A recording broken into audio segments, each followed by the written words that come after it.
इमाम हुसैन का रास्ता रोकने के लिए सबसे पहले यजीद की फौज से जो शख्स आया था उसको हुर बिन यजीद कहते हैं। हुर बिन यजीद रियाई 1000 का लश्कर लेकर के ये इमाम हुसैन का रास्ता रोकने आए। 2 दिन तक इधर उधर घुमाते रहा और जब जब नमाजें होती रही इमाम हुसैन मुसल्ला इमामत पर हैं और ये यजीदी इक्तिदा भी कर रहे हैं। हर जमात इमाम हुसैन के पीछे हो रही है। लेकिन मैं आपको बताता हूं 10वीं मुहर्रम से पहले इमाम हुसैन ने खुतबा दिया और यजीदियों से कहा, क्या तुम मेरी हैसियत को नहीं जानते? मैं फातिमा जहरा का बेटा हूं, हैदर कर्रार का नूर नजर हूं, रसूलुल्लाह का नवासा हूं। मेरी निस्बतें क्या तुम्हें नहीं मालूम? तुम मेरे खून से अपने हाथों को न रंगो। मैं तुम्हारे पास ऑप्शन रखता हूं, मैं इस रास्ते से अपने वापस मदीने की तरफ जाता हूं या किसी साहिल की तरफ या दिमश्क जाऊंगा। जंग करना नहीं चाहता तुमसे। ये 3 ऑप्शन जब इमाम हुसैन ने रखा तो यजीदियों ने एक को भी कबूल नहीं किया। वो जंग करना ही चाहते थे, इमाम हुसैन के खून के साथ खेलना ही चाहते थे। लेकिन जो हुर बिन यजीद है, तवज्जो चाहता हूं, जो खुद इमाम हुसैन का रास्ता रोकने के लिए आया, उसके दिल में यह बात आई और उसने आकर के 10वीं मुहर्रम को यजीदियों से कहा, मियां मान लो हुसैन की बात, 3 में से कोई एक बात मान लो, हम जंग नहीं करना चाहते, वो रसूलुल्लाह के बेटे ही तो हैं। तो सारे जो सिपह सालार बड़े बड़े थे, अम्र बिन साद, शिमर वगैरह, हुर बिन यजीद से कहने लगे, तुझे कौन कहता है फैसला करने के लिए? तू सिपाही है। 1000 की नफरी तेरे साथ दी गई है, बस अगर तुझे हमारे साथ रहना है तो मैदान में जमा रह, वरना चला जा। तू सुलह की बातें मत कर। हुर बिन यजीद उसी दिन 10वीं मुहर्रम को उन यजीदियों से कहता, अच्छा अगर तुम मेरे इस बात को नहीं मानते तो तुम्हारी सिपह सालारी तुम्हें मुबारक, मैं हुसैन के खीमे में जा रहा हूं। जो यजीद की तरफ से आया था वो किधर चला गया? मौला हुसैन के खीमे में। कब?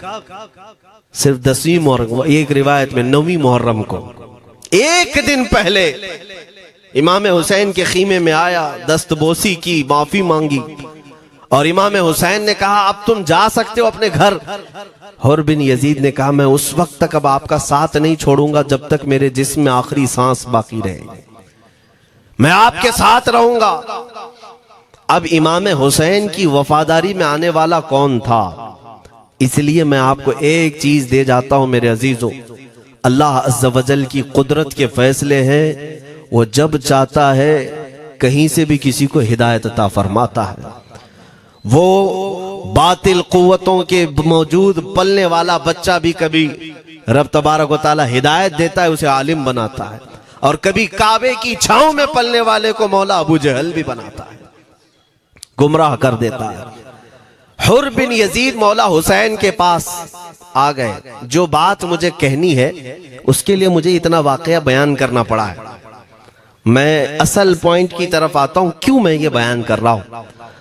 जब 10वीं मुहर्रम को जंग शुरू हुई, अम्र बिन साद ने तीर चलाया, तो जानते हैं खीमा हुसैन की तरफ से सबसे पहले मैदान में उतरने वाला यही हुर बिन यजीद ही, यही उतरे अपने घोड़े पर सवार होकर उन्हीं यजीदियों से लड़ने के लिए जिनकी फौज में ये आए थे, उनके मुकाबिल में लड़ने के लिए गए। और जब लड़ने की इब्तिदा हुई, सुबह से दोपहर के करीब तक वो लड़ते रहे, जवाल तक। अब जो बात कहना है तवज्जो से सुनो।